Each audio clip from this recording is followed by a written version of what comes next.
Hi hello yes എല്ലാവരും happy അല്ലേ? അടിച്ചു പൊളിച്ച് പഠിച്ചുകൊണ്ടിരിക്കുകയല്ലേ? സോ നമ്മൾ ഇന്ന് വന്നിട്ടുള്ളത് 6ാം ക്ലാസ്സിലെ 7ാമത്തെ ചാപ്റ്റർ ആയിട്ടുള്ള the world of changes, basic സയൻസിലെ 7th ചാപ്റ്റർ ആയിട്ടുള്ള വേൾഡ് ഓഫ് ചേഞ്ചസ് അല്ലെങ്കിൽ മാറ്റങ്ങളുടെ ലോകം എന്ന് പറയുന്ന ചാപ്റ്ററിന്റെ സെക്കൻഡ് ഹാഫ് ഡിസ്കസ് ചെയ്യാൻ വേണ്ടിയിട്ടാണ്. ഓൾറെഡി നമ്മൾ ഫസ്റ്റ് ഹാഫ് ഫിസിക്കൽ ചേഞ്ചസ് എല്ലാം പഠിച്ചു കഴിഞ്ഞു. ഇനി നമ്മൾ കെമിക്കൽ ചേഞ്ച് ആണ് പഠിക്കാനായിട്ട് പോകുന്നത്. സോ എല്ലാവരും വേഗം തന്നെ നോട്ട്ബുക്ക്, മെറ്റീരിയൽ, ടെക്സ്റ്റ് ബുക്ക് എല്ലാം എടുത്തു വെച്ച് റെഡി ആയിട്ടിരിക്കുക, പ്രോപ്പർ ആയിട്ടിരിക്കുക. എല്ലാവരും സെറ്റ് ആണെങ്കിൽ ഒരു ഫയർ ഇമോജി അയച്ചാൽ ഞാൻ വേഗം ക്ലാസ് സ്റ്റാർട്ട് ചെയ്യുമായിരുന്നു. യെസ്, വരട്ടെ. യെസ്, ഓക്കെ, എല്ലാവരും ഉഷാറാണ്. സോ നമുക്ക് വേഗം തന്നെ സ്റ്റാർട്ട് ചെയ്യാം. നമ്മുടെ ഫിസിക്കൽ ചേഞ്ച് കഴിഞ്ഞു. അതൊരു ടെമ്പററി ചേഞ്ച് ആണ് നമ്മൾ പറഞ്ഞിരുന്നു അല്ലെ? അത് ടെമ്പററി ആയിട്ടുണ്ടാവുന്ന ചേഞ്ച് ആയിരിക്കുള്ളൂ. അതുപോലെ തന്നെ അതിന് ഫിസിക്കൽ പ്രോപ്പർട്ടീസ് ആയിരിക്കും മാറുന്നത്. സൈസ്, ഷേപ്പ്, അങ്ങനെയുള്ള ഫിസിക്കൽ പ്രോപ്പർട്ടീസ് ആയിരിക്കും ചേഞ്ച് ആവുന്നത്. പക്ഷെ ഇനി നമ്മൾ പഠിക്കാൻ പോകുന്ന കെമിക്കൽ ചേഞ്ച് ആണ്. അതൊരു പെർമനന്റ് ചേഞ്ച് ആണ്. എന്നേക്കുമായിട്ടുണ്ടാവുന്ന ഒരു ചേഞ്ച് ആയിരിക്കുള്ളൂ കെമിക്കൽ ചേഞ്ച്. അത് നമുക്കൊരു എക്സ്പെരിമെന്റ് ഇന്ന് സ്റ്റാർട്ട് ചെയ്യാം. ഓക്കെ, ഈ എക്സ്പെരിമെന്റിന് വേണ്ട മെറ്റീരിയൽസ് എന്ന് പറയുന്നത് ഷുഗർ വേണം, ഒരു സ്പൂൺ വേണം, മാച്ച് ബോക്സ് വേണം, കാൻഡിൽ വേണം, കോക്കനട്ട് ലീഫ്, മിഡ്രിബ് വേണം, അതുപോലെ ലാമ്പ് വേണം കേട്ടോ. ഓക്കെ, ആവശ്യമായ സാമഗ്രികൾ പഞ്ചസാര, സ്പൂണ്, തീപ്പെട്ടി, മെഴുകുതിരി, ഈർക്കില്, അതുപോലെ തന്നെ ലാമ്പ്, കത്തിക്കാനായിട്ടൊരു ലാമ്പും വേണം. Okay, take A little sugar in A spoon and heat it using the lamp. ഒരു സ്പൂണിൽ കുറച്ച് പഞ്ചസാര എടുത്തിട്ട് നമ്മൾ എന്ത് ചെയ്യണം? അതൊന്ന് ചൂടാക്കണം. ചൂടാക്കിയിട്ട് take the molten sugar on A coconut leaf midrib and taste it. എന്നിട്ട് അതിനെ പഞ്ചസാരയിൽ എടുത്ത് പഞ്ചസാര നമ്മളൊരു ഈർക്കിലിയിൽ എടുത്തിട്ട് ജസ്റ്റ് ഒന്ന് ടേസ്റ്റ് ചെയ്ത് നോക്കാനാണ് പറഞ്ഞിട്ടുള്ളത്. സിമ്പിൾ എക്സ്പെരിമെന്റ് ആണ് അല്ലെ? ഓക്കെ, എന്നിട്ട് നമ്മളോട് ചോദിച്ചിരിക്കുകയാണ് what happens on heating it further. വീണ്ടും ചൂടാക്കി കഴിഞ്ഞാൽ എന്ത് മാറ്റമാണ് ഉണ്ടാകുന്നത്? ഓൾറെഡി നമ്മൾ പഞ്ചസാരനെ സ്പൂണിൽ ഒന്ന് ചൂടാക്കി എടുത്തു. എന്നിട്ട് നമ്മൾ ടേസ്റ്റ് ചെയ്ത് നോക്കി, ഓക്കെ, നല്ല മധുരമൊക്കെ ഉണ്ട്. വീണ്ടും നമ്മൾ അതിനെ ചൂടാക്കി കഴിയുമ്പോൾ എന്ത് സംഭവിക്കുന്നു? The sugar melts to liquid state. പഞ്ചസാര ഉരുകി ഒരു ദ്രാവക അവസ്ഥയിലാകുന്നു. ഷുഗർ എന്ന് പറയുന്നത് ഓൾറെഡി എന്ത് സ്റ്റേറ്റ് ആയിരിക്കും? സോളിഡ് സ്റ്റേറ്റ് ആയിരിക്കും. പക്ഷെ നമ്മൾ ഉരുക്കി കഴിഞ്ഞാൽ അതെന്തായി? ലിക്വിഡ് സ്റ്റേറ്റിലേക്കായി മാറി. അപ്പോഴും ടേസ്റ്റ് ഒക്കെ അത് തന്നെ കേട്ടോ, നല്ല മധുരമുള്ള ആ ഒരു ടേസ്റ്റ് തന്നെയാണ്. ഇനി നമ്മൾ ഫർദർ അതിനെ വീണ്ടും വീണ്ടും ചൂടാക്കാനായിട്ട് പോവുകയാണ് കേട്ടോ. ഓൺ മൈൽഡ് ഹീറ്റിംഗ്, ചെറുതായിട്ടൊന്ന് ചൂടാക്കി കഴിഞ്ഞാൽ പഞ്ചസാരയുടെ കളർ ചെറുതായിട്ടൊന്ന് ബ്രൗൺ കളർ ആകുകയും ചെയ്യും. സ്റ്റേറ്റ് എന്തായി? മെൽറ്റ് ചെയ്തു, ഉരുകി. എന്നിട്ട് ടേസ്റ്റിന് മാറ്റമൊന്നുമില്ല, നോ ചേഞ്ച് ആണ്. വെദർ ന്യൂ സബ്സ്റ്റൻസ് ഫോംഡ്, അവിടെ പുതിയ വല്ല സബ്സ്റ്റൻസ് ഉണ്ടായോ? ഒന്നും ഉണ്ടായിട്ടില്ല കേട്ടോ. ജസ്റ്റ് ചൂടാക്കിയിട്ടേ ഉള്ളൂ. അതൊരു ബ്രൗൺ കളറായി ഉരുകുന്നു. ടേസ്റ്റ് അത് തന്നെ, വേറെ പുതിയ സബ്സ്റ്റൻസ് ഒന്നുമില്ല. When the molten sugar is heated again, ആ ഉരുകിയ ഷുഗറിനെ വീണ്ടും നമ്മൾ ഹീറ്റ് ചെയ്ത് കഴിയുമ്പോൾ അപ്പോഴും അതൊരു ചെറിയ ബ്രൗൺ ഷെയ്ഡിലേക്ക് വരുന്നു, ഉരുകുന്നു. വലിയ ടേസ്റ്റിൽ വലിയ വ്യത്യാസമൊന്നുമില്ല, പുതിയ സബ്സ്റ്റൻസ് ഒന്നും ഉണ്ടായിട്ടുമില്ല. പക്ഷേ നമ്മൾ ഓൺ പ്രൊലോങ്ഡ് ഹീറ്റിംഗ്, കുറേ നേരത്തേക്ക് നമ്മൾ ചൂടാക്കി കഴിഞ്ഞാൽ ആ ബ്രൗൺ കളർ മാറി അതൊരു ബ്ലാക്ക് കളറിലേക്ക് ആവാനായിട്ട് തുടങ്ങും. അപ്പോൾ അതിന്റെ ആ ഒരു സ്റ്റേറ്റ് എന്ന് പറയുന്നത് മെൽറ്റ് ചെയ്ത് പിന്നെ ലിക്വിഡ് ആയിരിക്കില്ല, വീണ്ടും അത് എന്തായി മാറി എന്നറിയോ? സോളിഡ് സ്റ്റേറ്റിലേക്ക് വരും. ഓക്കെ, ഒരു ഖര അവസ്ഥയിലേക്ക് വരുന്നു. അപ്പോൾ അതിന്റെ ടേസ്റ്റ് മാറി. അപ്പോൾ അത് മൊത്തത്തിൽ അങ്ങ് മാറി, ടേസ്റ്റ് മാറി. അവിടെ പുതിയ സബ്സ്റ്റൻസ് ഫോം ചെയ്തോ? പുതിയ സബ്സ്റ്റൻസ് ഫോം ചെയ്തു. ഇപ്പോൾ അതെന്തല്ല? പഞ്ചസാരയല്ല. ഓക്കെ, അത് ചാർക്കോൾ ആയിട്ട് മാറി. ഓക്കെ, നമുക്ക് നോക്കാം. ഇപ്പൊ പറഞ്ഞ കാര്യങ്ങൾ തന്നെയാണ്. Are charcoal the black substance obtained at the end and the sugar the same. ഇപ്പോൾ നമുക്ക് കിട്ടിയിട്ടുള്ള ഒരു ബ്ലാക്ക് സബ്സ്റ്റൻസ്, ഓക്കെ, കത്തിച്ച് ഒരു കറുത്ത ഒരു സബ്സ്റ്റൻസ് ആണ് കിട്ടിയിട്ടുള്ളത്. അതിന് വിളിക്കുന്ന പേരാണ് ചാർക്കോൾ എന്ന്. ഈ ചാർക്കോളും, അതായത് നമ്മുടെ കരിയും പഞ്ചസാരയും സെയിം ആയിട്ടുള്ള സബ്സ്റ്റൻസ് ആണോ? സെയിം സബ്സ്റ്റൻസ് ആണോ? അല്ല അല്ലേ, അവരൊരിക്കലും സെയിം സബ്സ്റ്റൻസ് അല്ല. What is the reason for the change in taste? ആ ടേസ്റ്റിലെ വ്യത്യാസത്തിനുണ്ടായ കാരണം എന്താണ്? അവർ സെയിം സബ്സ്റ്റൻസ് അല്ല, നോ, അല്ല. Charcoal and sugar are not the same as both of them are different. അവർ രണ്ടുപേരും ഒന്നല്ല, അവർ തമ്മിൽ വ്യത്യാസമുള്ളത് കൊണ്ടാണ് രുചിയിലും മാറ്റം ഉണ്ടായത്. രണ്ടും ഡിഫറെന്റ് സബ്സ്റ്റൻസ് ആണ്, അപ്പോൾ അവർക്ക് ഡിഫറെന്റ് ടേസ്റ്റ് ആയിരിക്കും. ഓക്കെ, അപ്പോൾ ഇതിനെ നമ്മൾ വിളിക്കുന്നതാണ് കെമിക്കൽ ചേഞ്ച് എന്ന്. കാരണം അവരുടെ കെമിക്കൽ പ്രോപ്പർട്ടീസ് ആണ് മാറിയതല്ലേ, മൊത്തത്തിൽ ആ സബ്സ്റ്റൻസ് തന്നെ മാറി, പുതിയ സബ്സ്റ്റൻസ് ഫോം ചെയ്തു. ഇതാണ് കെമിക്കൽ ചേഞ്ച്. ഇതൊരു പെർമനന്റ് ചേഞ്ച് ആണ്. ഇനി ആ കരിയെ നമുക്ക് തിരിച്ചെന്താക്കാൻ പറ്റില്ല? പഞ്ചസാരയാക്കി മാറ്റിയെടുക്കാൻ പറ്റില്ല, കാരണം അതൊരു പെർമനന്റ് ചേഞ്ച് ആണ്. What are the characteristics of this change discuss? ഈ മാറ്റത്തിന്റെ സവിശേഷതകൾ എന്തെല്ലാമാണ് ചർച്ച ചെയ്യാൻ. ഓക്കെ, ഈ മാറ്റത്തിന്റെ മെയിൻ ആയിട്ടുള്ള സവിശേഷത എന്ന് പറയുന്നത് പെർമനന്റ് ചേഞ്ച് ആണ്. New substance is formed. Okay, ഇതൊരു സ്ഥിരമായ മാറ്റമാണ്, പുതിയ പദാർത്ഥം രൂപപ്പെടുകയും ചെയ്തു. ഇപ്പൊ അതൊരു എന്താണ്? ചാർക്കോൾ ആണ്. ഇനി അതിലേക്ക് നമുക്ക് തിരിച്ച് പഞ്ചസാര ആക്കി മാറ്റിയെടുക്കാനായിട്ട് പറ്റില്ല, അത്രത്തോളം നമ്മൾ അതിനെ ചൂടാക്കി കരിച്ചു കളഞ്ഞു. ഓക്കെ, സോ ഇത് ഒരു കെമിക്കൽ ചേഞ്ച് ആണ്. അടുത്തൊരു എക്സ്പെരിമെന്റ് കൂടി നോക്കിയിട്ട് നമുക്ക് കെമിക്കൽ ചേഞ്ചിന്റെ ഡെഫിനിഷൻ നോക്കാം. ഇതിന് വേണ്ട മെറ്റീരിയൽസ് എന്ന് പറയുന്നത് ഒരു മാച്ച് ബോക്സ് വേണം, മഗ്നീഷ്യം റിബൺ വേണം. മഗ്നീഷ്യം റിബൺ എന്ന് പറയുന്നത് ഇതാണ് കേട്ടോ, മഗ്നീഷ്യം റിബൺ എന്ന് പറയുന്നത്. പിന്നെ ഒരു സാൻഡ് പേപ്പർ വേണം. അപ്പോൾ ഇതിൽ വേണ്ട നമ്മൾ ചെയ്യേണ്ട കാര്യങ്ങൾ എന്തൊക്കെയാണെന്ന് വെച്ച് കഴിഞ്ഞാൽ clean the magnesium ribbon by rubbing it with sandpaper. നമ്മൾ ആ ഒരു സാൻഡ് പേപ്പർ ഉപയോഗിച്ചിട്ട് മഗ്നീഷ്യം റിബണെ നന്നായിട്ടൊന്ന് ക്ലീൻ ചെയ്തെടുത്തു, റബ്ബ് ചെയ്ത് ഉരച്ച് ക്ലീൻ ചെയ്തെടുത്തു. With the help of the teacher burn it using a matchstick. ഇവിടെ ഹെൽപ്പ് ഓഫ് ദ ടീച്ചർ എന്ന് പറയാനായിട്ട് കാരണം ഇത് നമ്മൾ വെറുതെ വീട്ടിലിരുന്നുകൊണ്ട് മഗ്നീഷ്യം റിബൺ എടുത്ത് കൈ പിടിച്ചിട്ട് കത്തിച്ചിട്ട് കാര്യമില്ല. കാരണം അങ്ങനെ ചെയ്തു കഴിഞ്ഞാൽ നമുക്കത് വലിയൊരു ബുദ്ധിമുട്ടുണ്ടാകും. കാരണം ആളി കത്താൻ തുടങ്ങും. ആളി കത്തി കഴിയുമ്പോൾ നമുക്കും അത് ബാഡ് ആയിട്ട് ഇമ്പാക്ട് ചെയ്യും. സോ എന്ത് ചെയ്യണം, നമ്മൾ കറക്റ്റ് ആയിട്ട് പ്രോപ്പർ ആയിട്ട് ഒരു ടീച്ചറുടെ ഹെൽപ്പോട് കൂടി നല്ല സേഫ് ആയിട്ടുള്ള ഒരു സറൗണ്ടിങ്സിൽ വേണം നമ്മളത് ചെയ്യാനായിട്ട്, ഇങ്ങനെയുള്ള എക്സ്പെരിമെന്റ് ചെയ്യാനായിട്ട്. ഞാനൊരു മോഡൽ കാണിച്ചു തരാം. കണ്ടോ, ഒരു അപ്പാപ്പൻ മഗ്നീഷ്യം റിബൺ ഒരു ഹോൾഡറിലാണ് പിടിച്ചിട്ടുള്ളത്, അല്ല കയ്യിലല്ല പിടിച്ചിട്ടുള്ളത്, ഒരു ഹോൾഡറിൽ മഗ്നീഷ്യം റിബൺ പ്ലേസ് ചെയ്തിട്ട് അതിനെ നമ്മൾ ഒരു ലാമ്പിന്റെ തീയിലേക്ക് കാണിക്കാൻ പോവുകയാണ്. അധികം തീ വേണ്ട, ഒരു മൈൽഡ് ആയിട്ടുള്ള ഒരു തീയിൽ നമ്മൾ ആ മഗ്നീഷ്യം റിബൺ വെച്ച് കഴിയുമ്പോൾ നമുക്ക് കാണാൻ പറ്റും. യെസ് റിബൺ വെച്ച് കഴിയുമ്പോൾ കണ്ട ആ തീയുടെ ആ ഒരു ഇന്റൻസിറ്റി അങ്ങ് കൂടി വെള്ള കളറിലെ ഫയറായി മാറി, ഒരു വൈറ്റ് കളർ അവിടെ ഫോം ചെയ്തു.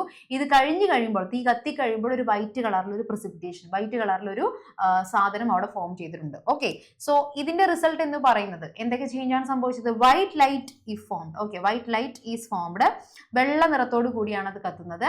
വൈറ്റ് ആഷ് ഈസ് ഫോംഡ്, വെള്ള നിറത്തിലുള്ള പദാർത്ഥവും അവിടെ ഉണ്ടാവുന്നുണ്ട്, വെള്ള കളറിൽ ഒരു ചാരവും അവിടെ ഫോം ചെയ്യുന്നുണ്ട്. ഓക്കെ, ഇതും എന്ത് തന്നെയാണ്? ഒരു കെമിക്കൽ ചേഞ്ച് ആണ്. കാരണം എന്താണ്? അത് നമ്മൾ മഗ്നീഷ്യം റിബൺ ആയിരുന്നു, അത് കത്തിച്ചു കഴിഞ്ഞപ്പോൾ അത് എന്തായി മാറി? ഒരു വെള്ള കളറിലുള്ള ഒരു ആഷ് ആയിട്ട് മാറി, വെള്ള നിറത്തിലുള്ള ഒരു പദാർത്ഥമായിട്ട് മാറി. അതൊരു പെർമനന്റ് ചേഞ്ച് ആണ്. ഇനി തിരിച്ച് നമുക്ക് അതിനെ മഗ്നീഷ്യം റിബൺ ആക്കി മാറ്റിയെടുക്കാനായിട്ട് പറ്റില്ല, പുതിയ മഗ്നീഷ്യം റിബൺ വാങ്ങിച്ചു തന്നെ പറ്റുള്ളൂ. ഓക്കെ, സോ എന്താണ് കെമിക്കൽ ചേഞ്ച് അല്ലെങ്കിൽ രാസമാറ്റം? When chemical change occurs, the chemical properties of the substance change and new substances are formed. Okay, നമ്മൾ മറ്റേത് ഫിസിക്കൽ ചേഞ്ചിൽ പഠിച്ച സെയിം ഡെഫിനിഷൻ തന്നെ, ഒരു വ്യത്യാസം എന്ന് പറയുന്നത് ഇവിടെ കെമിക്കൽ പ്രോപ്പർട്ടീസ് ആയിരിക്കും മാറുന്നത്. അത് കൂടാതെ അവിടെ ന്യൂ സബ്സ്റ്റൻസ്, പുതിയ സബ്സ്റ്റൻസുകൾ, പുതിയ പദാർത്ഥങ്ങൾ ഉണ്ടാവുകയും ചെയ്യും. ഓക്കെ, ഈ ഡെഫിനിഷൻ അങ്ങനെ തന്നെ പഠിക്കണം, because it is very very important. ഇവിടെയും energy is usually absorbed or released when such change occurs. ഇവിടെയും എന്ത് തന്നെയാണ്? എനർജി അബ്സോർബ് ചെയ്യുകയും റിലീസ് ചെയ്യുകയും ചെയ്യുന്നുണ്ട്. Chemical changes are permanent changes. രാസമാറ്റം എന്ന് പറയുന്നത് സ്ഥിര മാറ്റമാണ് കേട്ടോ. അവിടെ നമുക്ക് എന്താണ് പിന്നെ തിരിച്ച് ആ ഒരു ഫോമിലേക്ക് തിരിച്ചു വരാനായിട്ട് പറ്റില്ല, because it was always permanent. Okay, മറ്റേത് പഠിച്ചപ്പോൾ എങ്ങനെയായിരുന്നു? ഫിസിക്കൽ പഠിച്ചപ്പോൾ എന്തായിരുന്നു? അത് ടെമ്പററി ആയിരുന്നു. നമുക്കിപ്പോൾ ഐസിന് ഉരുക്കി കഴിഞ്ഞാൽ, ഐസ് ഉരുക്കി വെള്ളമായി കഴിഞ്ഞാൽ അതൊരു ഫിസിക്കൽ ചേഞ്ച് ആണ്, അതിന്റെ സ്റ്റേറ്റ് മാറിയിട്ടുള്ളൂ. പക്ഷെ നമ്മൾ വീണ്ടും തിരിച്ചതിനെ തണുപ്പിച്ചു കഴിഞ്ഞാൽ എന്തായി മാറി? അത് വീണ്ടും ഐസ് ആയിട്ട് മാറിയല്ലേ, അതൊരു ടെമ്പററി ചേഞ്ച് ആയിരുന്നു. കെമിക്കൽ ചേഞ്ച് എന്ന് പറയുമ്പോൾ കെമിക്കൽ പ്രോപ്പർട്ടീസ് ആണ് മാറുന്നത്, പുതിയ സബ്സ്റ്റൻസ് ഫോം ചെയ്യുന്നുണ്ട്, പെർമനന്റ് ചേഞ്ച് ആണ്. ഈ 3 കാര്യങ്ങളാണ് ഇമ്പോർട്ടന്റ് ആയിട്ട് പഠിക്കേണ്ടത് കേട്ടോ. ഓക്കെ, യെസ്, ഫിസിക്കൽ ചേഞ്ചും കെമിക്കൽ ചേഞ്ചസ് തമ്മിലുള്ള മെയിൻ ആയിട്ടുള്ള വ്യത്യാസങ്ങളാണ്, ഡിഫറൻസ് ആണ് തന്നിട്ടുള്ളത്. ഫിസിക്കൽ ചേഞ്ച് നോക്കിക്കഴിഞ്ഞാൽ the physical properties of substance change. Okay, physical properties മാറുമ്പോഴാണ് ഫിസിക്കൽ ചേഞ്ച് ആവുന്നത്. കെമിക്കൽ ചേഞ്ച് എന്ന് പറയുമ്പോൾ ഫിസിക്കൽ പ്രോപ്പർട്ടീസ് മാറും, ചിലപ്പോൾ കെമിക്കൽ പ്രോപ്പർട്ടീസ് മാറും. ഓക്കെ, കെമിക്കൽ പ്രോപ്പർട്ടീസ് എന്തായാലും മാറും, അതുപോലെ തന്നെ ഫിസിക്കൽ പ്രോപ്പർട്ടീസ് മാറും. രണ്ടും മാറിക്കഴിഞ്ഞാലാണ് അത് കെമിക്കൽ ചേഞ്ച് ആവുന്നത്. ഫിസിക്കൽ മാത്രം, ഭൗതിക ഗുണങ്ങൾ മാത്രം മാറിക്കഴിഞ്ഞാൽ അതെന്താണ്? ഭൗതിക മാറ്റം അല്ലെങ്കിൽ ഫിസിക്കൽ ചേഞ്ച് ആയിരിക്കും. ഇനി ഫിസിക്കൽ ചേഞ്ച് ആണെങ്കിൽ അവിടെ പുതിയ സബ്സ്റ്റൻസ് ഒന്നും ഫോം ചെയ്യുന്നില്ല. കെമിക്കൽ ആണെന്നുണ്ടെങ്കിൽ അവിടെ പുതിയ സബ്സ്റ്റൻസ് അല്ലെ, പുതിയ പദാർത്ഥങ്ങൾ ഫോം ചെയ്യുന്നുണ്ട്. ഫിസിക്കൽ ആണെങ്കിൽ അത് ടെമ്പററി ചേഞ്ച് ആയിരിക്കും, മറ്റേതാണെങ്കിൽ പെർമനന്റ് ആയിരിക്കും. ഒന്ന് സ്ഥിരമാറ്റമായിരിക്കും, മറ്റേത് എന്തായിരിക്കും? താൽക്കാലിക മാറ്റമായിരിക്കും. ഓക്കെ, സ്ഥിരമാറ്റമല്ല, അതുപോലെ മറ്റേത് സ്ഥിരമാറ്റമാണ്. ഓക്കെ, അപ്പൊ ഈ 3 ഡിഫറൻസ്, ഇതൊന്ന്, ഇത് 2, ഇത് 3, ഈ 3 ഡിഫറൻസ് ആണ് മെയിൻ ആയിട്ട് ഫിസിക്കൽ ചേഞ്ചും കെമിക്കൽ ചേഞ്ചും തമ്മിലുള്ള ഡിഫറൻസ് ചോദിച്ചു കഴിഞ്ഞാലായിട്ട് എഴുതേണ്ടത്. ഓക്കെ, എന്തൊക്കെയാണ്? ഫിസിക്കൽ പ്രോപ്പർട്ടീസ്, അതുപോലെ ന്യൂ സബ്സ്റ്റൻസ്, മറ്റേ ടെമ്പററി ചേഞ്ച്. ഇത് 3 മെയിൻ ആയിട്ടുള്ള ഡിഫറൻസ് വരുന്നത് കേട്ടോ. Okay, how do you understand that A mango has ripened? മാങ്ങ പഴുത്തു എന്ന് അറിയുന്നത് എങ്ങനെയാണ്? നമുക്ക് കണ്ടാൽ തന്നെ മനസ്സിലാവും മാങ്ങ പഴുത്തു എന്നുള്ള, നല്ല സ്മെല്ലൊക്കെ വരും. ഓക്കെ, മാങ്ങ പഴുക്കുക എന്ന് പറയുന്ന പ്രോസസ്സ് എന്ന് പറയുന്നത് ഒരു കെമിക്കൽ ചേഞ്ച് ആണ്. കാരണം വൺസ് അത് പഴുത്തു കഴിഞ്ഞാൽ പിന്നെ അത് തിരിച്ച് ആ പച്ച മാങ്ങയുടെ അവസ്ഥയിലേക്ക് പോവോ? ഒരിക്കലും ഇല്ല അല്ലെ, ബിക്കോസ് അതൊരു കെമിക്കൽ ചേഞ്ച് ആണ്. The ripening of A mango involves chemical changes. മാങ്ങ പഴുക്കുമ്പോൾ സംഭവിക്കുന്നത് രാസമാറ്റമാണ്. ഓക്കെ, മാങ്ങ പഴുക്കുമ്പോൾ അതെ, അത് ചീയുമ്പോൾ അതെ, ഇതെല്ലാം എന്ത് തന്നെയാണ്? അതൊരു കെമിക്കൽ ചേഞ്ച് ആണ്. How is milk converted to curd? പാലിനെ തൈരാക്കി മാറ്റുന്നത് എങ്ങനെ? പാല് തൈരായി കഴിഞ്ഞാൽ പിന്നെ അത് തിരിച്ച് പാലായി മാറുമോ? ഇല്ല, അതും ഒരു പെർമനന്റ് ചേഞ്ച് ആണ്. അല്ലെങ്കിൽ അതിനെ നമുക്ക് എന്ത് വിളിക്കാം? അതൊരു കെമിക്കൽ ചേഞ്ച് ആണെന്ന് പറയാം. Chemical change occurs during curdling of milk also. പാല് തൈരാക്കുമ്പോഴും അവിടെ രാസമാറ്റം സംഭവിക്കും. അങ്ങനെ ഒരുപാട് സിറ്റുവേഷൻസ് ഉണ്ട് കേട്ടോ. നമ്മളുടെ മിന്നാമിനുങ്ങ്, അതുപോലെ തന്നെ നമ്മൾ കമ്പിത്തിരി കത്തിക്കുന്നത്, പടക്കം പൊട്ടിക്കുന്നത്, ഇതെല്ലാം എന്ത് തന്നെയാണ്? കെമിക്കൽ ചേഞ്ച് ആണ്. ഒരു തീപ്പെട്ടി ഉരച്ച് തീ ഉണ്ടാക്കുന്നവരെ എന്താണ്? കെമിക്കൽ ചേഞ്ച് ആണ്. ഓക്കെ, അവിടെ കെമിക്കൽസ് ആണ് അവിടെ വർക്ക് ചെയ്യുന്നത്. ഓക്കെ, ദെൻ ഇനി കെമിക്കൽ ചേഞ്ചസിനെ കുറച്ച് എക്സാമ്പിൾസ് നോക്കി കഴിഞ്ഞാൽ ഡൈജഷൻ ഓഫ് ഫുഡ്. ഓക്കെ, നമ്മുടെ ആഹാരം ദഹിക്കുന്നത്. അതുപോലെ തന്നെ വേർഡിഗ്രീസ് ഓൺ കോപ്പർ വെസൽസ്, നമ്മുടെ ചെമ്പ് പാത്രങ്ങളിൽ ക്ലാവ് പിടിക്കുന്ന, ഓക്കെ ഇതൊരു പോയിന്റ് ആയിരുന്നു. ചെമ്പ് പാത്രങ്ങളിൽ ക്ലാവ് പിടിക്കുന്നത് കണ്ടിട്ടുണ്ടാവുമല്ലോ. Okay, then rusting of iron, ഇരുമ്പ് തുരുമ്പിക്കുന്നത്.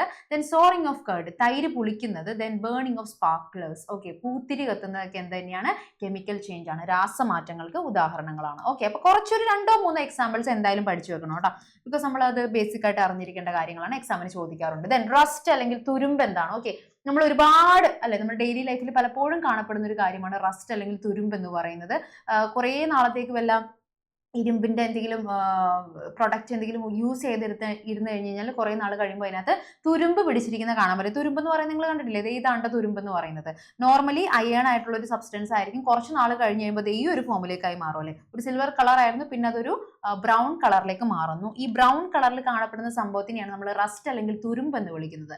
Rest is formed by the reaction of iron with the moisture and oxygen in the air.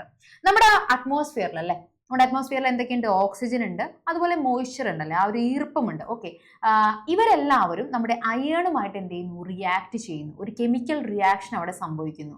Rusting of iron objects can be controlled by greasing them with oil or by painting. Okay, by doing this the contact of iron with air is prevented. അപ്പൊ നമ്മുടെ ചങ്ങല, ഇങ്ങനെ ഇരിക്കുന്ന ചങ്ങല എന്ത് ചെയ്യാണ്? നമ്മളുടെ അറ്റ്മോസ്ഫിയറിലുള്ള oxygen ഒക്കെ ആയിട്ട് റിയാക്ട് ചെയ്ത് കഴിയുമ്പോൾ ഈ ചങ്ങലയിൽ എന്ത് വരുന്നു? റസ്റ്റ് വരുന്നു. ഓക്കെ, അല്ലെങ്കിൽ തുരുമ്പ് പിടിക്കുന്നു. ഇങ്ങനെ തുരുമ്പ് പിടിക്കാതിരിക്കാനായിട്ട് നമ്മൾ ഈ ചങ്ങലയുടെ ചുറ്റിനുമായിട്ട് എന്ത് ചെയ്താൽ മതി എന്നറിയോ? ഗ്രീസോ ഓയിലൊക്കെ ഒന്ന് പെയിന്റ് ചെയ്ത് വെച്ചാൽ മതി. കാരണം അങ്ങനെ ഒരു പെയിന്റ് വന്നു കഴിയുമ്പോൾ അതൊരു ഷീൽഡ് ആയിട്ട് പ്രവർത്തിക്കും. അതിങ്ങനെ കവർ ചെയ്ത് പിടിക്കും. അതുവഴി നമ്മളുടെ അയണും ഓക്സിജനൊക്കെ ആയിട്ടുള്ള ഒരു റിയാക്ഷനെ നമുക്ക് തടയാനായിട്ട് പറ്റും. ഓക്കെ, ഇങ്ങനെ തുറന്നു വെച്ച് കഴിയുമ്പോൾ സിമ്പിൾ ആയിട്ട് നമ്മുടെ മോയ്സ്ചറും ഓക്സിജനൊക്കെ ആയിട്ട് റിയാക്ട് ചെയ്ത് അത് റസ്റ്റ് ആയിട്ട് തുരുമ്പായിട്ട് മാറും. പക്ഷെ തുറന്നു വെക്കാതെ നമ്മൾ അതിന്റെ മേലെ ഒന്ന് കോട്ട് ചെയ്ത് കൊടുക്കണം. എന്ത് ഗ്രീസ് ചെയ്യോ അല്ലെങ്കിൽ ഓയിലൊക്കെ ഒന്ന് പെയിന്റ് ചെയ്ത് കൊടുത്തു കഴിഞ്ഞാൽ അത് സിമ്പിൾ ആയിട്ട് ആ റിയാക്ഷൻ നടക്കാതെ തുരുമ്പ് പിടിക്കാതെ നമുക്ക് ഈസി ആയിട്ട് അയണിനെ സൂക്ഷിക്കാൻ പറ്റും, ഇരുമ്പിനെ സൂക്ഷിക്കാനായിട്ട് പറ്റും. അപ്പൊ റസ്റ്റ് എന്താണെന്നുള്ളത് പഠിക്കണം കേട്ടോ, ഇറ്റ് ഈസ് ഇമ്പോർട്ടൻറ്റ്.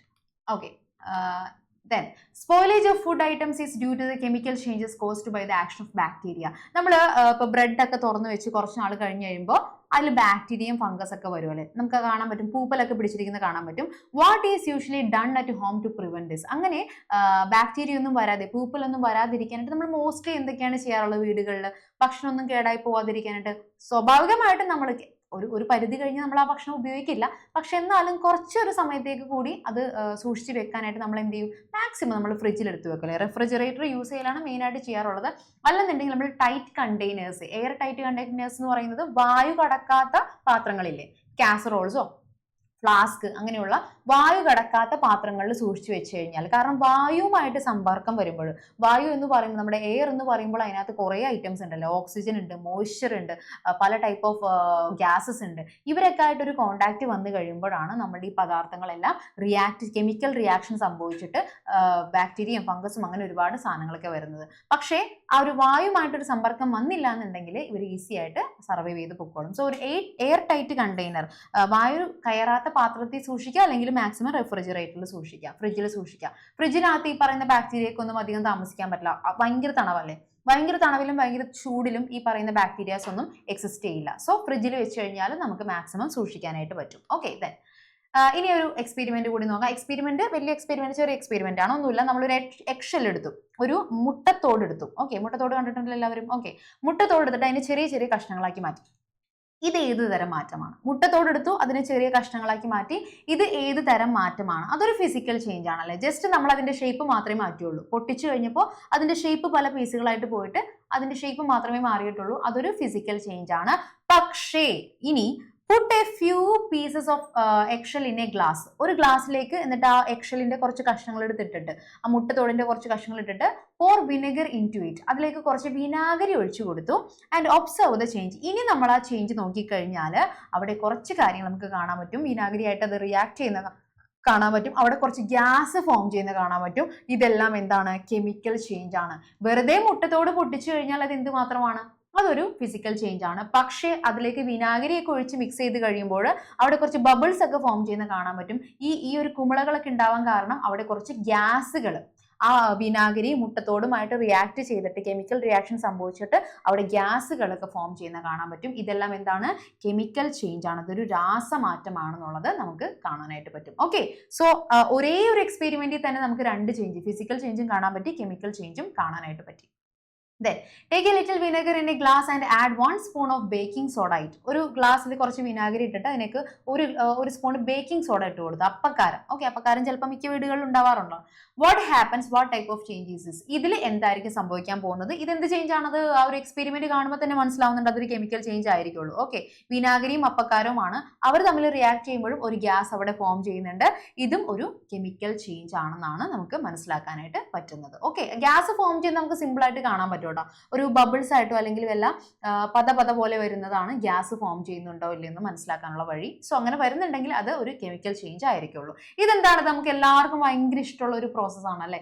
എല്ലാവരും വിഷു ആകുമ്പോഴേക്കും എല്ലാവരും വീട്ടിലിങ്ങനെ ഒച്ചപ്പാടും ബഹളമായിരിക്കും. അമ്മ എനിക്ക് അമ്പിത്തിരി വേണം, അച്ഛൻ എനിക്ക് പടക്കം മേടിച്ചു തരാം എന്നൊക്കെ പറഞ്ഞ് ഭയങ്കര പ്രശ്നമായിരിക്കുള്ളൂ. ഈ പടക്കം അല്ലെങ്കിൽ സ്പാർക്കിൾസ് എന്ന് പറയുന്നത് ഇവർ കത്താനുള്ള മെയിൻ റീസൺ എന്താണ്? കെമിക്കൽ ചേഞ്ച് ആണ്. കാരണം ഇതിൽ കുറെ കെമിക്കൽസ് ഉണ്ട്, ഫോസ്ഫറസ് പോലെയുള്ള കുറെ കെമിക്കൽസ് ഉണ്ട്.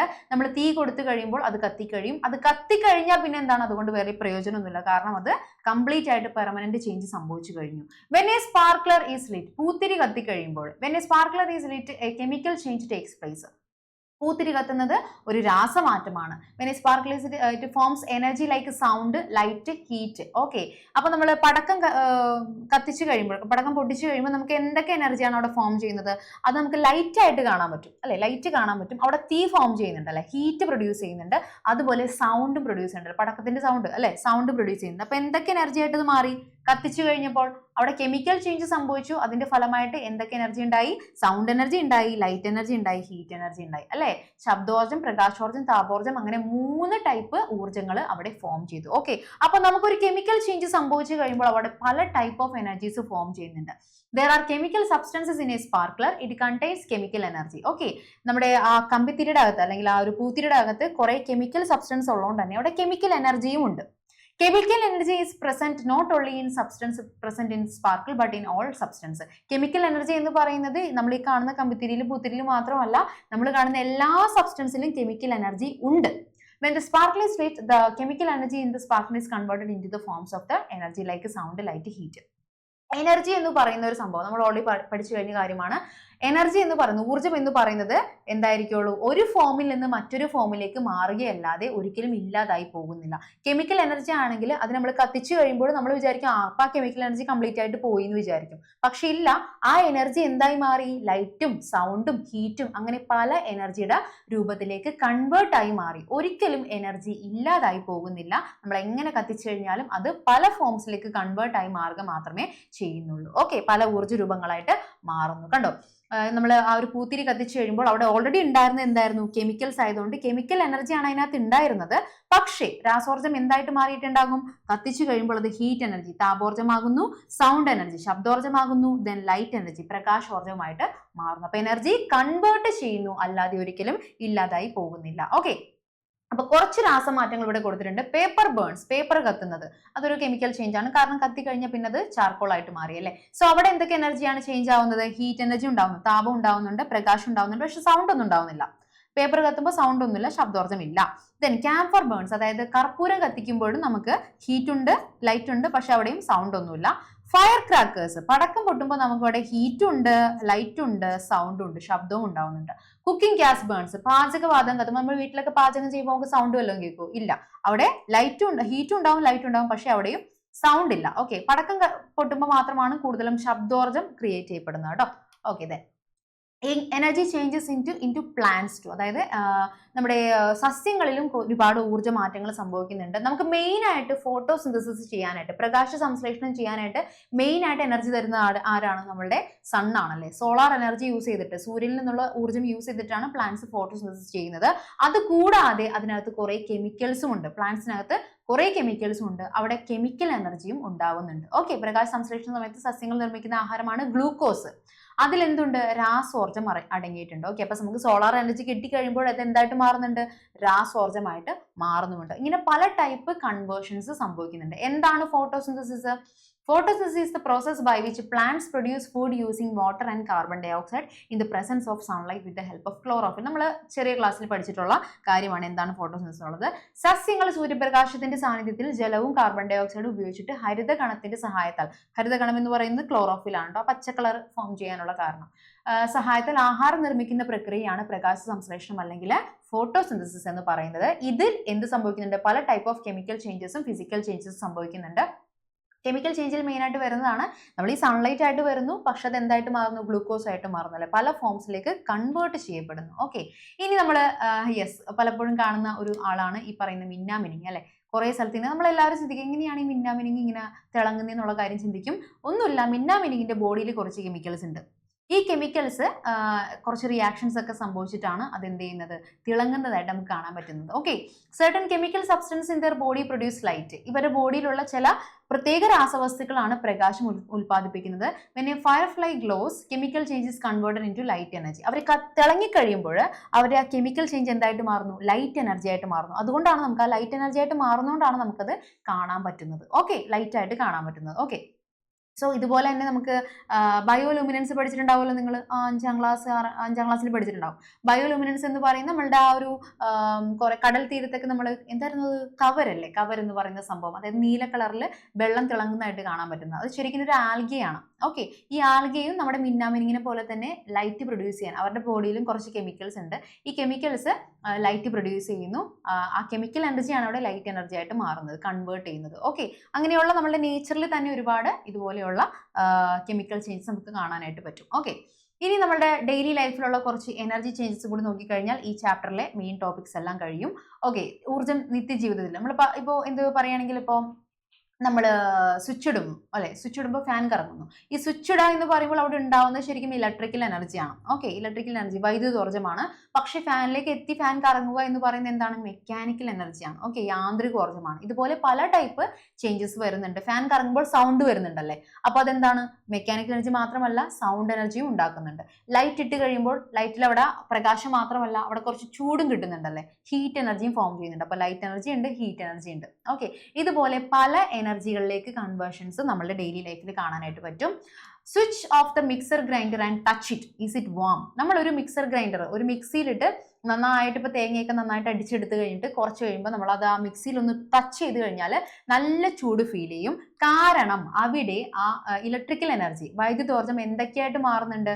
മെക്കാനിക്കൽ എനർജി ആയിട്ട് മാറുന്നുണ്ട്. അതുകൊണ്ട് തന്നെ അത് ചെറുതായിട്ട് ഹീറ്റും പ്രൊഡ്യൂസ് ചെയ്യുന്നുണ്ട്, ഹീറ്റ് എനർജിയും പ്രൊഡ്യൂസ് ചെയ്യുന്നുണ്ട്. പക്ഷെ ആക്ച്വലി അവിടെ ഹീറ്റ് എനർജിയുടെ ആവശ്യമില്ലാണ്ട് പ്രൊഡ്യൂസ് ചെയ്യുന്നതാണ്. പക്ഷെ അത് ഓട്ടോമാറ്റിക്കലി എന്ത് ചെയ്യുന്നുണ്ട്? കുറച്ച് ഹീറ്റ് എനർജി പ്രൊഡ്യൂസ് ചെയ്യുന്നുണ്ട്. പക്ഷെ ആക്ച്വലി നമുക്ക് വേണ്ടത് എന്താണ്? മെക്കാനിക്കൽ എനർജി ആണ് കേട്ടോ. Energy changes that occur with when A mixer grinder works. മിക്സിയിൽ നടക്കുന്ന ഊർജ്ജ മാറ്റങ്ങൾ എന്തൊക്കെയാണ്? ഓക്കെ, മിക്സിയിൽ നമ്മൾ ഇലക്ട്രിക്കൽ എനർജി ആയിരിക്കും കൊടുക്കുന്നത്. സ്വിച്ച് ഓൺ ആക്കി കഴിയുമ്പോൾ ഇലക്ട്രിസിറ്റി ആയിരിക്കും കൊടുക്കുന്നത്. പക്ഷെ അത് എന്തൊക്കെയായിട്ട് മാറുന്നു? മെക്കാനിക്കൽ എനർജി ആയിട്ട് മാറുന്നുണ്ട്. കറങ്ങുമ്പോൾ അത് എന്താണ്? മെക്കാനിക്കൽ എനർജിയാണ്, യാന്ത്രികോർജ്ജമാണ്. ഹീറ്റ്, ചെറുതായിട്ട് ഹീറ്റ് പ്രൊഡ്യൂസ് ചെയ്യുന്നുണ്ട്. സോ അത് താപോർജ്ജം പ്രൊഡ്യൂസ് ചെയ്യുന്നുണ്ട്. പിന്നെ നല്ല സൗണ്ട് കേൾക്കാം. മിക്സിയുടെ സൗണ്ട് എന്നൊക്കെ പറയുന്നത് ഭയങ്കര സൗണ്ട് ആണല്ലേ, ആ സൗണ്ട് വരുന്നതുകൊണ്ട് തന്നെ അത് സൗണ്ട് എനർജിയും പ്രൊഡ്യൂസ് ചെയ്യുന്നുണ്ട് എന്ന് പറയാം, ശബ്ദോർജ്ജവും പ്രൊഡ്യൂസ് ചെയ്യുന്നുണ്ട്. ഓക്കെ, അപ്പൊ നമ്മൾ കൊടുത്തത് ഒരൊറ്റ എനർജി ആയിരിക്കും, പക്ഷെ കിട്ടിയത് ഒരുപാട് എനർജിയുടെ ഫോമിലായിരിക്കും. ഓക്കെ, ഇതുപോലെ തന്നെയാണ് പല ഡിവൈസസിലും. നമ്മൾ തേപ്പൊട്ടിയിലാണെങ്കിൽ ഇലക്ട്രിക്കൽ എനർജി കൊടുക്കുന്നു, ഹീറ്റ് എനർജി പ്രൊഡ്യൂസ് ചെയ്യുന്നു, താപോർജ്ജം കിട്ടുന്നു. നമ്മൾ ജനറേറ്റർ ആണെങ്കിൽ കെമിക്കൽ എനർജി ആയിരിക്കും അതിനകത്തുള്ളത്, പക്ഷെ നമുക്ക് കിട്ടുന്നത് ഇലക്ട്രിക്കൽ എനർജി, വൈദ്യുതോർജ്ജമായിരിക്കും.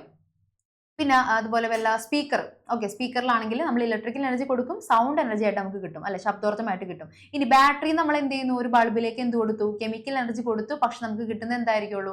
ലൈറ്റ് എനർജി, വൈദ്യുതോർജ്ജമായിരിക്കും. ഓക്കെ, ഇതുപോലെ എല്ലാ ഡിവൈസസിലും പല ടൈപ്സ് ഓഫ് എനർജി കൺവേർഷൻസ് നടക്കുന്നുണ്ട്, ഊർജ്ജ പരിവർത്തനങ്ങൾ നടക്കുന്നുണ്ട്. ഇനി എനർജി ലോസ് എന്താണെന്ന് വെച്ച് കഴിഞ്ഞാൽ, ഇപ്പൊ ഞാൻ നേരത്തെ പറഞ്ഞ കേസ് എടുക്കുകയാണെങ്കിൽ നമ്മൾ സ്വിച്ച് ഇട്ടു, ബൾബ് കത്തി. ഓക്കെ, ബൾബ് കത്തിക്കൊണ്ടിരിക്കുകയാണ്. നമുക്ക് വേണ്ട എന്താ? ബൾബിൽ നിന്ന് എന്താ നമുക്ക് വേണ്ടത്? പ്രകാശം അല്ലേ, ലൈറ്റ് ആണ് നമുക്ക് വേണ്ടത്. ലൈറ്റ് കിട്ടാനാണ് നമ്മൾ ബൾബ് ഓൺ ആക്കുന്നത്. പക്ഷേ നമ്മൾ ആ ബൾബിൽ ഒന്ന് ടച്ച് ചെയ്ത് നോക്കിക്കഴിഞ്ഞാൽ ചെറുതായിട്ട് നമുക്ക് എന്ത് ചൂട് ഫീൽ ചെയ്യാറുണ്ട്, ബൾബിന്റെ ചുറ്റിനും ഒരു ചൂട് ഫീൽ ചെയ്യാറുണ്ട്. അപ്പോൾ ആ ഇലക്ട്രിക്കൽ എനർജി നമ്മൾ കൊടുത്ത ആ ഒരു വൈദ്യുതോർജ്ജം എന്തായിട്ടും മാറുന്നുണ്ട്? ലൈറ്റ് എനർജി മാത്രമല്ല ഹീറ്റ് എനർജിയുമായിട്ട് അവിടെ കൺവേർഷൻ സംഭവിക്കുന്നുണ്ട്. പക്ഷെ ആ ഹീറ്റ് എനർജി കൊണ്ട് നമുക്ക് വല്ല പ്രയോജനം ഉണ്ടോ? അപ്പൊ അത് വെറുതെ അവിടെ ഊർജ്ജം നഷ്ടപ്പെടല്ലേ, നമുക്ക് ലൈറ്റ് മാത്രം മതി, ഹീറ്റ് കൊണ്ട് നമുക്ക് അവിടെ ഒരു പ്രയോജനവുമില്ല. സോ അവിടെ ഈ ഹീറ്റ് ലോസ്, എനർജി ലോസ് ആണ് സംഭവിക്കുന്നത് അല്ലെ, ഊർജ്ജ നഷ്ടമാണ് സംഭവിക്കുന്നത്. അതുകൊണ്ട് ഇപ്പൊ നമ്മൾ ഒരു 3 ടൈപ്പ് ബൾബ് കാണിച്ചിട്ടുണ്ട്, filament bulb, CFL, LED bulb. ഇതിൽ ഏറ്റവും കൂടുതൽ ആവശ്യമില്ലാണ്ട് വെറുതെ ഹീറ്റ് എനർജി, താപോർജ്ജം ഉണ്ടാക്കി വെറുതെ എനർജി ലോസ് ഉണ്ടാക്കുന്ന ആളാണ് നമ്മുടെ ഫിലമെന്റ് ബൾബ് എന്ന് പറയുന്നത്. നല്ല ചൂടായിരിക്കും ആളെ പിടിച്ചു നോക്കി കഴിഞ്ഞാൽ, പക്ഷെ ആവശ്യമില്ലല്ലേ, നമുക്ക് ആ ഹീറ്റ് എനർജി കൊണ്ട് ആവശ്യമില്ല. അതുകൊണ്ട് എനർജി ലോസ് ഏറ്റവും കൂടുതലുള്ളത് നമ്മുടെ ഫിലമെന്റ് ബൾബിനാണ്. CFL ഫിലമെന്റ് നോക്കി കഴിഞ്ഞു കഴിഞ്ഞാൽ CFL കുറച്ചുകൂടെ ബെറ്റർ ആണ് കേട്ടോ. അത് കുറച്ചുകൂടെ എന്താ പറയുക, അധികം ഇലക്ട്രിസിറ്റി ഇല്ലെങ്കിലും നന്നായിട്ട് ലൈറ്റ് തരുകയും ചെയ്യും. അതുപോലെ തന്നെ അതിന് ഹീറ്റ് ലോസും കുറവാണ്. ഏറ്റവും ബെറ്റർ ഓപ്ഷൻ എന്ന് പറയുന്നത് എന്താണ്, LED ബൾബുകൾ യൂസ് ചെയ്യുന്നത്. ഇപ്പൊ നമ്മൾ കൂടുതലും അഡ്വാൻറ്റേജ് LED ആയതുകൊണ്ട് തന്നെ കൂടുതലും വീടുകളിൽ LED തന്നെയാണ് യൂസ് ചെയ്യുന്നത്. അപ്പൊ ഏറ്റവും നല്ലത് LED ബൾബ് യൂസ് ചെയ്യുന്നതാണ്. കാരണം അവിടെ എനർജി ലോസ് കുറവാണ്. അത്ര എഴുതിയാൽ മതി. LED ബൾബിന്റെ പ്രയോജനം എന്താണ്, ഫിലമെന്റിനേക്കാളും CFLിനേക്കാളും എനർജി ലോസ് അവിടെ കുറവാണ്. കുറച്ച് ഇലക്ട്രിസിറ്റി മതി, നല്ല ലൈറ്റും തരും. ഓക്കെ, ഇതാണ് നമ്മുടെ LEDയുടെ പ്രത്യേകത എന്ന് പറയുന്നത്. What is the advantage of reducing the use of filament bulbs and increasing the use of LED bulbs? Filament ബൾബിന്റെ ഉപയോഗം കുറച്ച് LED ബൾബിന്റെ ഉപയോഗം കൂട്ടിക്കഴിഞ്ഞാൽ എന്തായിരിക്കും അതിന്റെ ഗുണം എന്നാണ് നമ്മളോട് ചോദിച്ചിട്ടുള്ളത്. എന്താണ് ഗുണം? നമ്മുടെ ഫിലമെന്റ് ബൾബിനേക്കാളും LED ബൾബിന് എന്താണ്, എനർജി ലോസ് കുറവാണ്. ഓക്കെ, ഊർജ്ജ നഷ്ടം പരിഹരിക്കാനായിട്ട് പറ്റും. ഓക്കെ, അതുകൊണ്ട് നമ്മൾ മാക്സിമം എന്ത് ചെയ്താൽ മതി, LED ബൾബുകൾ യൂസ് ചെയ്താലും മതി കേട്ടോ. കുറച്ച് സിറ്റുവേഷൻസ് തന്നിട്ടുണ്ട്, അവിടെ ഫോം ചെയ്യുന്ന എനർജി ഏതാണ്, യൂട്ടിലൈസ് ചെയ്യുന്ന എനർജി ഏതാണ്, യൂട്ടിലൈസ് ചെയ്യാത്ത എനർജി ഏതാണെന്നുള്ളതാണ് നമുക്ക് തന്നിട്ടുള്ളത്. Working of A water motor. Okay, water motor എന്ന് പറയുമ്പോൾ അവിടെ പല എനർജി ഫോം ചെയ്യുന്നുണ്ട്. മെക്കാനിക് അല്ലെ, മോട്ടറിന്റെ ഭയങ്കര സൗണ്ട് ഉണ്ടാവും, അവിടെ ഹീറ്റ് ഉണ്ടാവുന്നുണ്ട്, മെക്കാനിക്കൽ എനർജി ഉണ്ടാവുന്നുണ്ട്. ഈ 3 ടൈപ്പ് ഓഫ് എനർജി അവിടെ ഫോം ചെയ്യുന്നുണ്ട്. ഇതിൽ നമുക്ക് ആവശ്യമുള്ള എന്ത് മാത്രമാണ്, മെക്കാനിക്കൽ എനർജി മാത്രം മതിയല്ലേ. ഒരു മോട്ടറിന്റെ മെക്കാനിക്കൽ എനർജി മാത്രം നമുക്ക് ആവശ്യമുള്ളൂ, യാന്ത്രിക ഊർജ്ജം മാത്രം ആവശ്യമുള്ളൂ.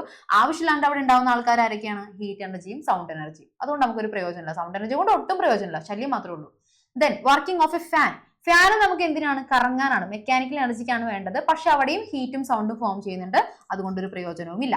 Then working of A mixer grinder. അവിടെ നമുക്ക് എന്തൊക്കെയാണ് വേണ്ടത്, ഇവിടെയും മെക്കാനിക്കൽ എനർജി മാത്രം മതി, പക്ഷെ അവിടെയും ഹീറ്റും സൗണ്ടും ഫോം ചെയ്യുന്നുണ്ട്, അതുകൊണ്ടൊരു പ്രയോജനവും ഇല്ല. Okay, then yes, uses of devices that reduce energy loss in energy transformations make our lives better. This helps in energy conservation. അതായത് നമ്മൾ മാക്സിമം ഇതുപോലെ ആവശ്യമില്ലാതെ എനർജി നഷ്ടം, ഊർജ്ജ നഷ്ടം ഉണ്ടാവുന്ന ഉപകരണങ്ങൾ ഉപയോഗിക്കാതിരിക്കുക. നല്ല എഫിഷ്യന്റ് ആയിട്ടുള്ള ഉപകരണങ്ങൾ ഉപയോഗിക്കാനായിട്ട് നമ്മൾ മാക്സിമം ശ്രമിക്കുക. ഇപ്പൊ ബൾബിന്റെ കാര്യം പറഞ്ഞപ്പോൾ തന്നെ CFL ബൾബിനേക്കാളും ഫിലമെന്റ് ബൾബിനേക്കാളും എന്തുകൊണ്ടും എനർജി ലോസിൽ നമുക്ക് കോംപ്രമൈസ് ചെയ്യാൻ പറ്റുന്നത് നമ്മളുടെ LED ബൾബുകളാണ്. ഓക്കെ, അപ്പൊ മാക്സിമം നമ്മൾ ഇപ്പോൾ LED ബൾബിലേക്ക് തിരിയാനായിട്ട് ശ്രമിക്കുക. എനർജി ലോസ് മാക്സിമം കുറക്കാനായിട്ട് നമ്മൾ എന്ത് ചെയ്താൽ മതി എന്നറിയോ, ഇപ്പൊ നമ്മൾ വെഹിക്കിൾസ്, വാഹനങ്ങൾ, ദൂര വാഹനങ്ങളാണല്ലോ ഇപ്പോൾ നമുക്ക് റോഡിൽ കൂടെ പോകുന്നത്. ഇതിനെല്ലാം പകരം നമുക്ക് ഇലക്ട്രിക് വെഹിക്കിൾസ് ഉപയോഗിച്ച് കഴിഞ്ഞാൽ മാക്സിമം എനർജി ലോസ് കുറയ്ക്കാനായിട്ട് പറ്റും. ഓക്കെ, ഇപ്പൊ കൂടുതൽ നമുക്ക് ഇലക്ട്രിക് വെഹിക്കിൾസ് കൂടുതൽ നിരത്തിൽ കാണാനായിട്ട് പറ്റുന്നുണ്ട്. സോ ഇങ്ങനെയുള്ള ഡിവൈസസ് യൂസ് ചെയ്ത് നമുക്ക് മാക്സിമം എനർജി ലോസ് കുറക്കാം. അപ്പോൾ നമുക്കൊരു ബെറ്റർ ടുമാറോ ക്രിയേറ്റ് ചെയ്യാനായിട്ട് പറ്റും. ഓക്കെ, സോ ഇത്രയും ടോപ്പിക്സ് ആണ് ഈ ചാപ്റ്ററിൽ മെയിൻ ആയിട്ട് വരുന്നത്. ഫസ്റ്റ് നമ്മൾ ഫിസിക്കൽ ചേഞ്ച് പഠിച്ചു, ദെൻ നമ്മൾ കെമിക്കൽ ചേഞ്ച് പഠിച്ചു അല്ലെ, രാസമാറ്റവും ഭൗതിക മാറ്റവും പഠിച്ചു.